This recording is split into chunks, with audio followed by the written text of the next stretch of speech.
आणि आपण म्हणतो गर्वाने श्रीरामपूरकर आणि श्रीरामपूरची खरी परिस्थिती बघायला गेलं तर डायरेक्ट डोळ्यात पाणी येईल। आणि आज हे तुम्हाला सांगायचं कारण म्हणजे श्रीरामपूर नगरपालिका इलेक्शन थोड्याच दिवसात लागणार आहे आणि त्याच्यासाठी आपल्याला रियालिटी चेक घेणं गरजेचं आहे। म्हणूनच आज मी तुम्हाला आपल्या श्रीरामपूरबद्दलचे जे वाईट गोष्टी आहेत त्या पण सांगणार आहे आणि जे आपलं श्रीरामपूरकर आजपर्यंत चांगलं राहिलं आहे त्यामध्ये फक्त आपल्या श्रीरामपूरकरांचा वाटा आहे, याच्यामध्ये ना कोणत्या नेत्याचा वाटा आहे ना कोणत्या पक्षाचा वाटा आहे। त्याच्यामुळं हा व्हिडिओ बघा, या कचरा बघा श्रीरामपूरमधला प्रत्येक ठिकाणी कचऱ्याचा ढीग, कचरा कचरा कचरा निस्ता कचरा।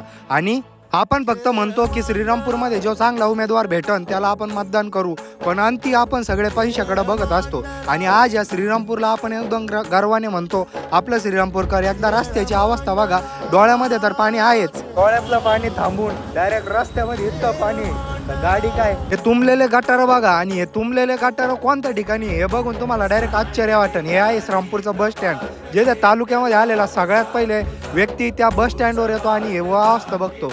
डायरेक्ट डिवायडरमध्ये कचरा डायरेक्ट 5000 वर्षापासून पडलेला आहे, गवत तर कोणी काढायचं नाव घेत नाही, याचे कॉन्ट्रॅक्ट दिले जाते।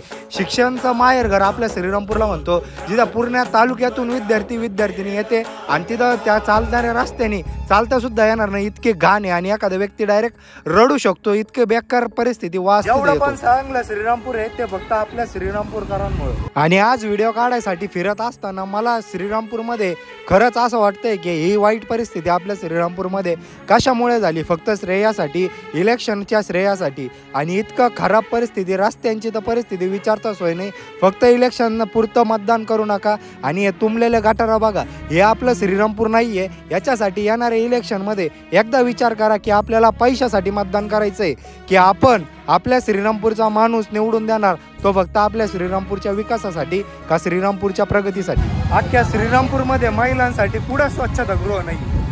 आपल्या श्रीरामपूरचा गौरव महाराजांचा पुतळा आणि हा त्याच्या समोरचा रोड चालता सुद्धा येणार नाही आणि इतका खराब रोडची परिस्थिती कुठेच नाहीये। आपल्या शेजारचे गाव अत्यंत प्रगत झाले, पण आपल्या श्रीरामपूरची अशी अवस्था का झाली याचा कुठेतरी विचार करण्याची गरज आहे। पैसा पण मतदान करायचं का आपल्या श्रीरामपूरला मोठं करायचं, तुम्ही ठरवा।